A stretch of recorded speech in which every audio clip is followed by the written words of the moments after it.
Yeah, I'm an explorer. I look for sunken shipwrecks, and as a kid, I heard stories about the ship wrecking on the Cape, and sort of put history together with underwater exploration, and went to look for the shipwreck that I had always heard stories about as a kid.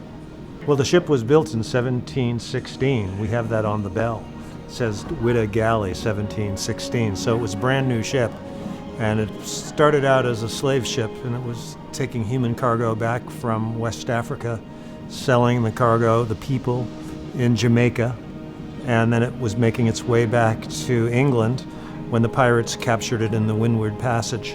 The captain of the ship, Captain Bellamy, he went to the Caribbean to salvage Spanish treasure ships. He wasn't successful at that, so he decided to rob them.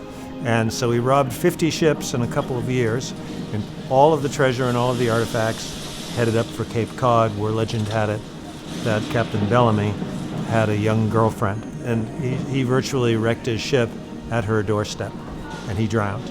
8 people survived the shipwreck out of about 180, and they were taken to Boston and tried, and I found those original documents. That's how I knew the ship was real.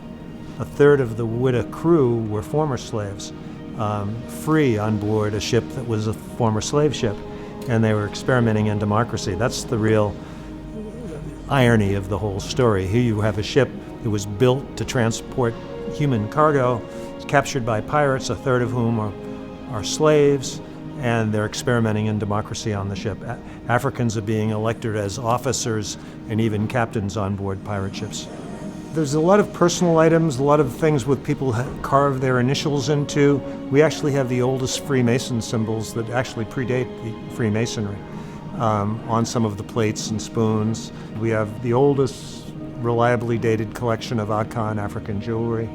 All of that was on board this ship, along with all of the personal items, the weapons, the pistols, the swords, the cannons, cannonballs, hand grenades. All of that's on this one ship, and it's here. And the important thing to remember is this is the only confirmed, the only pirate treasure that's ever been discovered in the world.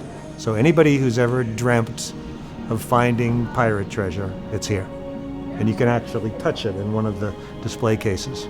Well, the whole thing is such an incredible educational experience because it gives people a chance to go back and say, hey, wait, this is not the way I heard, this is not what I read. I had never read about African pirates. I had never read about Native American pirates.